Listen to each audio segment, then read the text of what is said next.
Doctor బ్రహ్మర్షి పితామహ పత్రిసారి యొక్క దివ్య చైతన్యంతో కనెక్ట్ అవుతూ జగద్గురువైన శ్రీకృష్ణ పరమాత్మ యొక్క శక్తి స్థితి జ్ఞానాలను తీసుకుంటూ ఈరోజు భగవద్గీత 3వ అధ్యాయం 22వ శ్లోకం.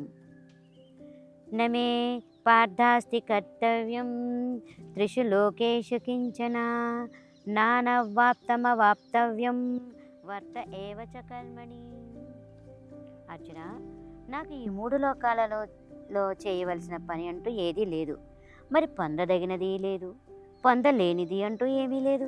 అయినా నేను కర్మ చేయడంలో నిమగ్నమై ఉన్నాను. ఈ ధ్యాన వివరణలోకి వెళ్దాము. ఓ అర్జున, నా గురించి నేను చెప్తాను విను అంటున్నారు కృష్ణుడు. త్రిశులోకేషు అంటే 3 లోకాలు. ఏ 3 లోకాలు? భూ భువర్ సువర్ లోకాలన్నమాట. అధవా అధోలోకాలు. ఈ లోకాలలో నేను చేయవలసింది ఏదీ లేదు అన్నాడు ఆయన. ఈ లోకాలలో చేయవలసింది ఎప్పుడో పూర్తయిపోయిందన్నమాట. మరి ఇలాంటి పరిస్థితుల్లో కూడా నేను ఈ లోకాలలో పనులు చేస్తూనే ఉన్నాను అని కూడా అంటున్నారు.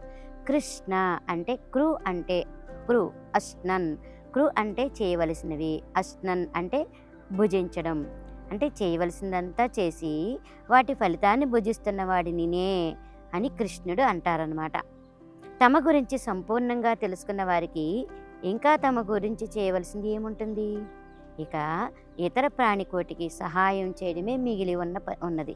తాము తెలుసుకున్న వారు ఇంకా లోక కళ్యాణానికి అంకితం అవుతారు కదా. భగవద్గీత 3వ అధ్యాయం 23వ శ్లోకం.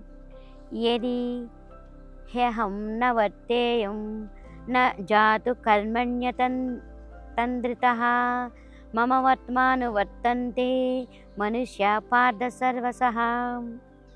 ఓ అర్జున, ఒకవేళ ఎప్పుడైనా నేను జాగరూకుడునై కర్మలలో ప్రవర్తించకపోతే మానవులు అన్ని విధాల నా యొక్క మార్గాన్ని అనుసరిస్తారు.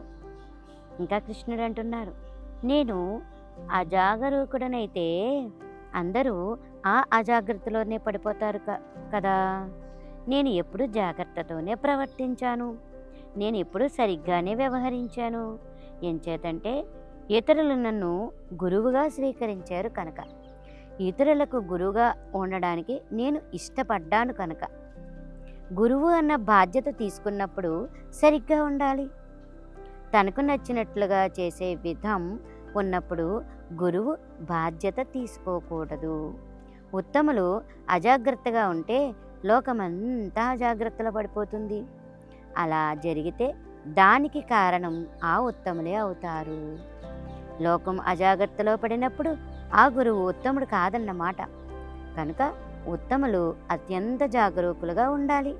అత్యంత జాగరూకులుగా ఉన్నప్పుడే వారు ఉత్తములవుతారు. ధ్యానయోగులు ఆత్మజ్ఞానపరాయణులు చేసే కర్మలు అందరికీ ఆదర్శప్రాయంగా ఉండాలి. అందరూ సులభంగా గ్రహించేటట్లుగా ఉండాలి.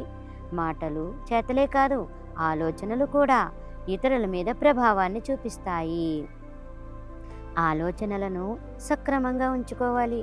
ఎల్లప్పుడూ సకారాత్మకంగానే ఆలోచించాలి, మాట్లాడాలి, కర్మలు చేయాలి. నకారాత్మక ధోరణిని విడనాడాలి. దేనిలో ఎవరికి నిష్ణాత ఉందో దానిని మాత్రమే వారు ఇతరులకు నేర్పించపోనాలి. తమకు ఇంకా నిష్ణాత అలవడలేదని తెలుసుకున్నవారు నడిపించడానికి సిద్ధపడకూడదు. ఇంకా నేర్చుకోవడానికే సిద్ధపడాలి, నడపబడడానికే సిద్ధపడాలి. ఎంతో శ్రద్ధతో నడక నేర్చుకోవాలి. ఆ తర్వాతే ఉపక్రమించాలి.